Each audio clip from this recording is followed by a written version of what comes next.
Bonjour à tous pour ce Courrier enragé numéro 38. La saison oblige. Nous voilà arrivés à la Toussaint. Mais nous voilà aussi arrivés à Halloween. Halloween, est-ce une plaisanterie ou est-ce quelque chose qui conduirait à un certain satanisme? Voilà la réflexion que je vous propose. Le mot Halloween en lui-même n'a rien d'effrayant.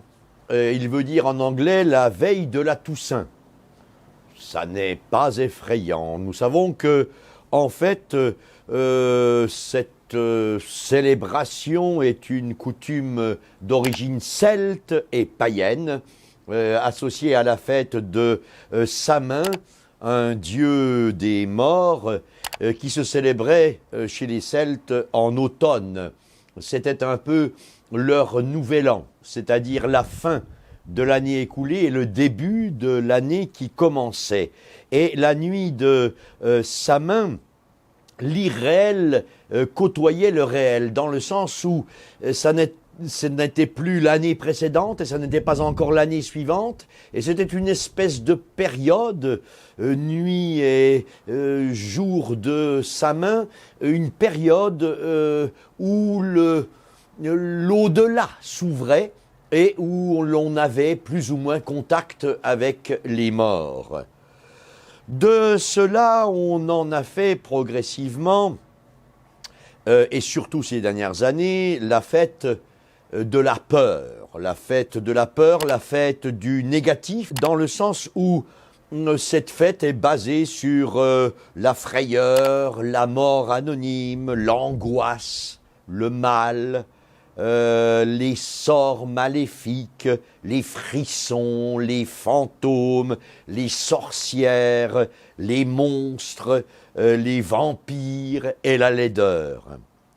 C'est une fête de l'anti-gratuité, au moins traduit dans le monde de l'enfance, puisque donc les enfants vont se déguiser dans toutes sortes de costumes plus laids les uns que les autres, pour ensuite frapper à la maison des gens de la rue qu'ils côtoient en disant ou bien tu me donnes des bonbons ou bien je te jette un sort. Oui, ça n'est vraiment plus quelque chose de gratuit, de sympathique, puisque c'est finalement du chantage, en fait. À l'origine, il s'agissait de mendiants qui, dans les pays anglo-saxons, demandaient des gâteaux en échange de leurs prières pour les âmes du purgatoire. Maintenant, c'est devenu dans ce monde de l'enfance la chasse aux bonbons en quelque sorte. Une fête de la laideur, une fête qui n'est absolument pas pédagogique, c'est le moins qu'on puisse dire, et on peut s'étonner d'ailleurs qu'elle ait été relayée pendant bien des années par l'éducation dite nationale, par le ministère de l'Instruction publique, on devrait dire plutôt. Et ça n'est pas dans le but d'élever l'âme des enfants que l'on a introduit cette fête en France, mais beaucoup plus dans l'intention de trouver une célébration entre l'été et puis Noël. Autrement dit, pendant cette période de l'automne pluvieuse, assez froide et finalement assez tristounette. Alors, on a voulu trouver quelque chose qui fasse la fête. Mais en fait, justement, Halloween devient une fête de la consommation, d'intérêts commerciaux divers. Vraiment une source de profit, une recherche de l'argent.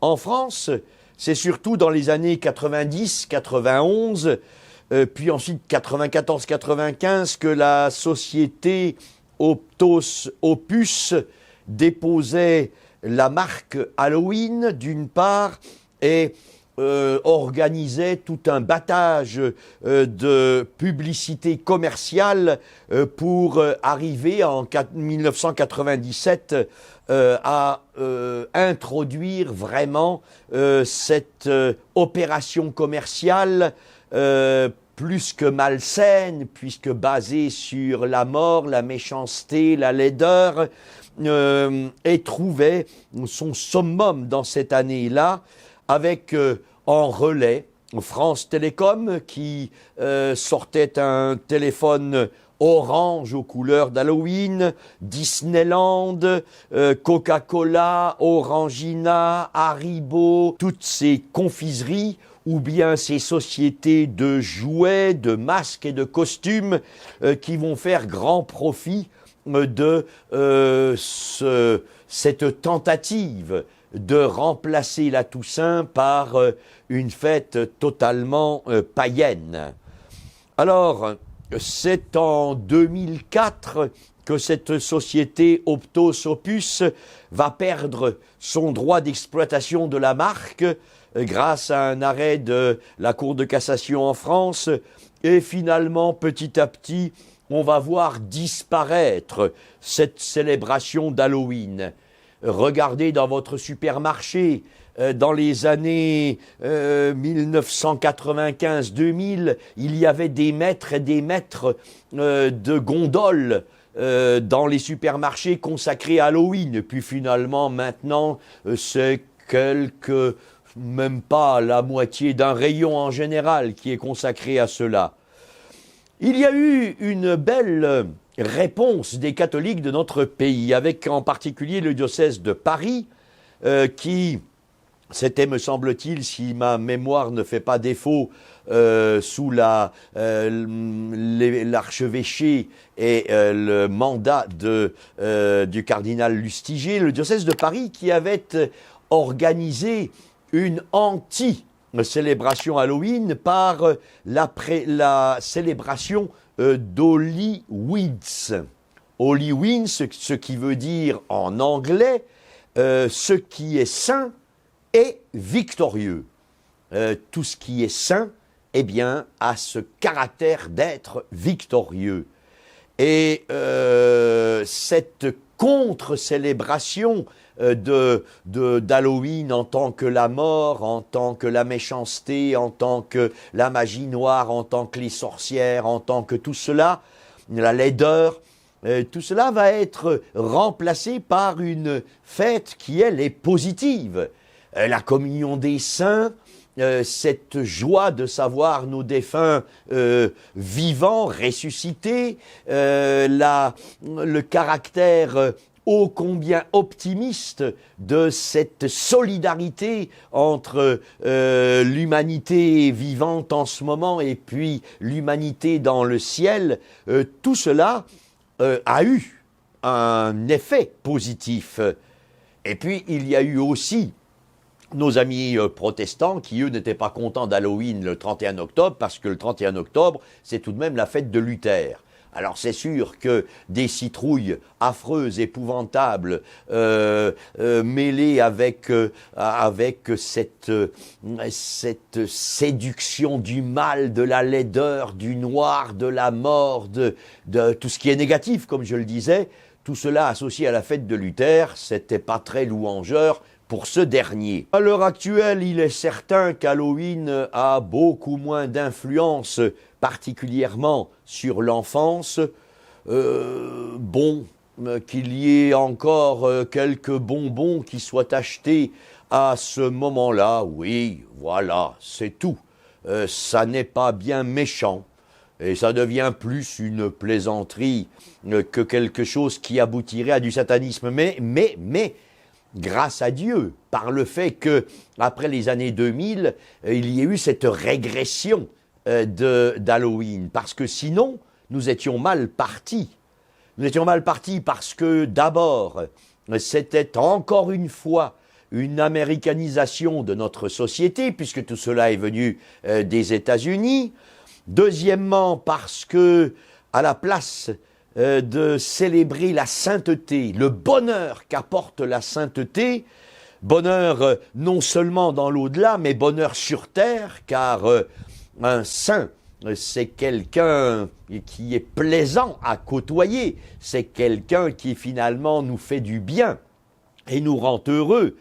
La sainteté en tant que source du bonheur, à la place, c'était la célébration de la mort sans espérance, de la laideur et finalement, oui, d'une certaine présence plus ou moins nauséabonde de ce qu'on pourrait appeler un satanisme, de ce qu'on pourrait constater comme étant la présence plus ou moins du démon.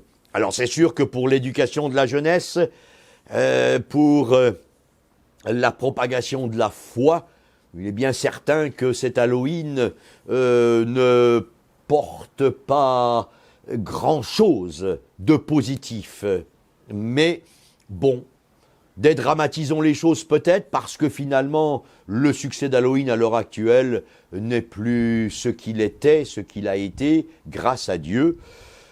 Mais que cela soit pour nous, malgré tout, une source de grande vigilance par rapport à une américanisation continuelle de notre Occident, de notre culture, de notre civilisation chrétienne, et puis en même temps, prenons garde à l'éducation des enfants, à la beauté, à ce qui est bien, ce qui est droit, ce qui est juste, ce qui est vrai, ce qui est lumineux, ce qui est, beau, et puis à l'éducation aussi de notre jeunesse par rapport à cette immense espérance dont est porteur le christianisme.